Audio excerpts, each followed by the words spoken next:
another video. So today we are going to be talking about how Manchester United have evolved under Ruben Amorim, and to be fair, it's a good evolvement process. Means like there is more depth. We are starting better from outside, means out of play, out of bounds, set pieces, squad depth, mentality, and many other things. So today I'm going to cover most of the points in today's video. So let's get started. So let's start with build up. So now let's say it's our goal kick and Lamens has the ball. So before we used to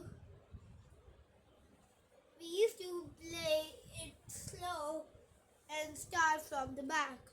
Like first we start from Shaw, then we pass it to Delete, who is in a more modified role, alongside with Casemiro, with Bruno here becoming a number 10. So that's how it goes. And we concede many goals. This happened once against Victoria Pleasant last season in the Europa League, so we don't want that now. But now we just totally skip that part. Now, instead of playing out from the back, we play long balls, and then when the opponent comes and hits the ball out, we head for the second ball, and then we can create counter-attacks from the strikers. And there is a lot of position changing. Means it used to be a back 5 in this area, but now it's a back 4 with Delete joining the midfield and Sean Maguire staying in the centre back area, and Bruno is now a number 10. Another thing I like about this is now that we have more players who need Cunha and Mbeumo, who like staying inside centrally. So we create a diamond over here against the opposition CDM. So now it's like almost no way that the ball will go because to the opponent, because he is already surrounded by all sides and there are very little gaps to go from. And even if he does head it, we get to win the second balls. Means if the ball comes here, so we have Cunha to take it. If the ball comes here, then we have Bruno to take it. If the ball comes here, then we have Mbeumo to take it. And if the ball comes here, then we have Benjamin to take it.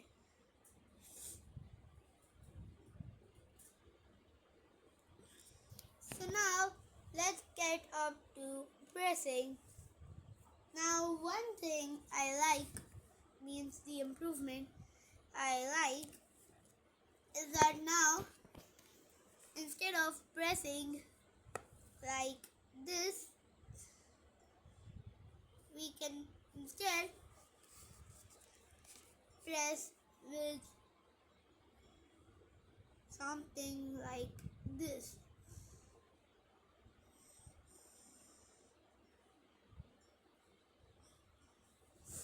So now every our player has to mark only one opponent in instead of 2 opponents. And it's a good thing because we get to preserve our energy.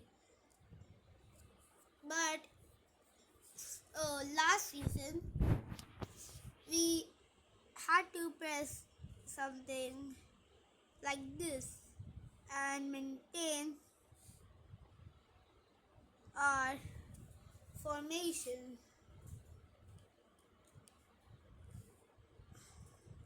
With one player marking 2 players instead of 1, as you can see how I've highlighted it here.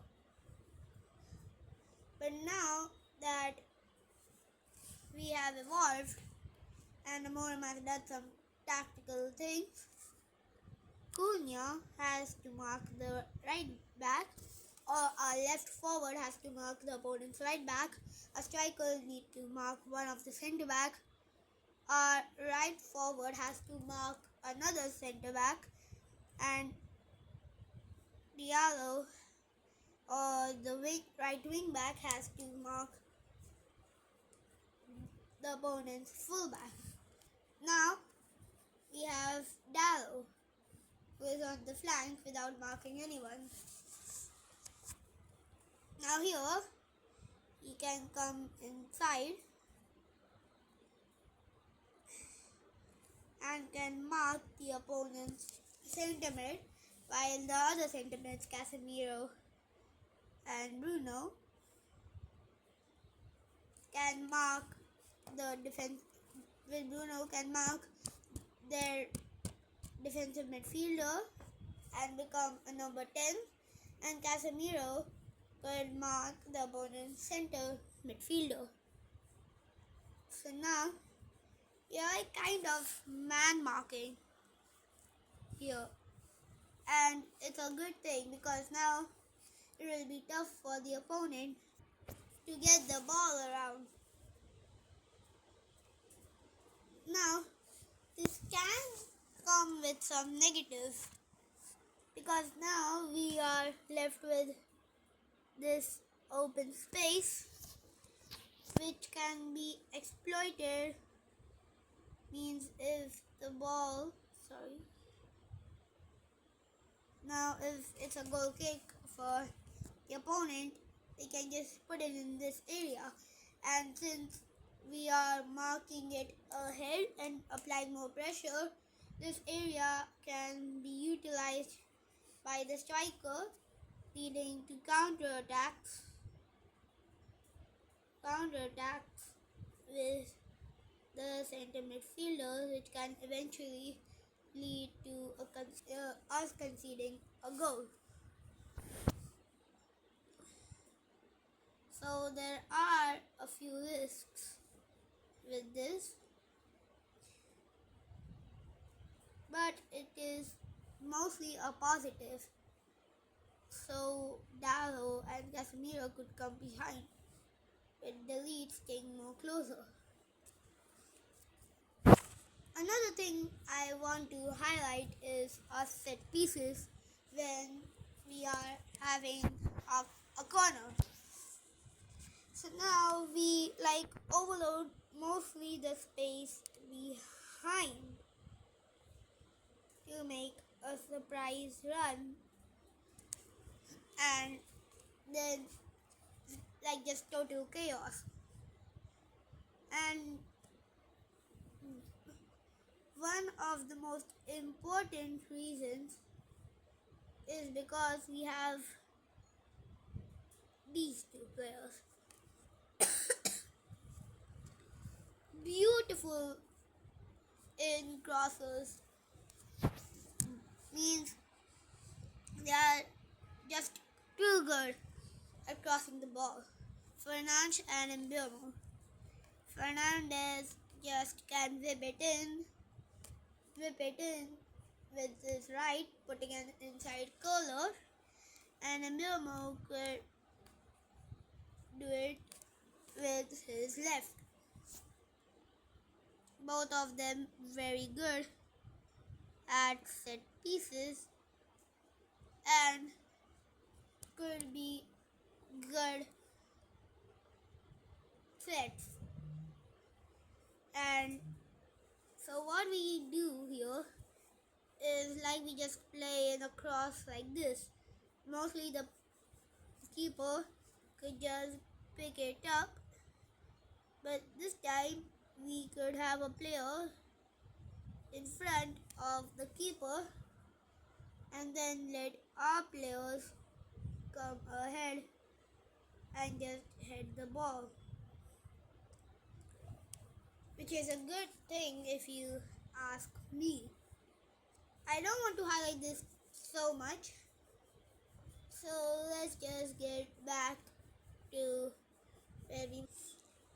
The last thing I want to highlight is our squad depth, and as you can see here, you can see the depth we have. In striker, we have Sheshko, Zirkzee, and Shido Obi Martin.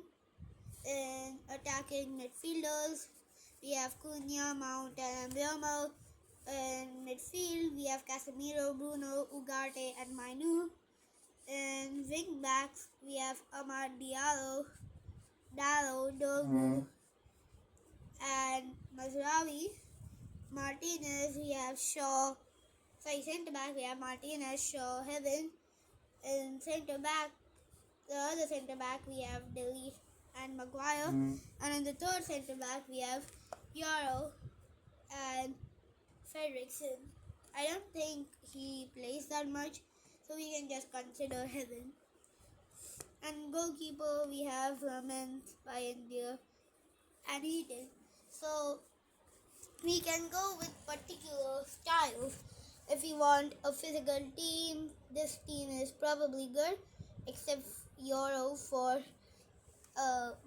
Maguire and Dogu for Dallo. But if you want a team based on pressing hard, I can recommend putting Ugarte for Casemiro, Mainu for Casemiro, Dogu for Dallo, and Euro for Maguire. And the rest of the team is just perfect. So that's how we can make other players rest and some players start more often, which is a good thing if you ask me. So that is the end of today's video. Hope you all like and subscribe. Tomorrow is going to be the day in which we upload a video on how Mbeumo is delivering to the team, just as how we did for Cunha. So hope you all have a fun day and don't forget to like and subscribe. Bye guys.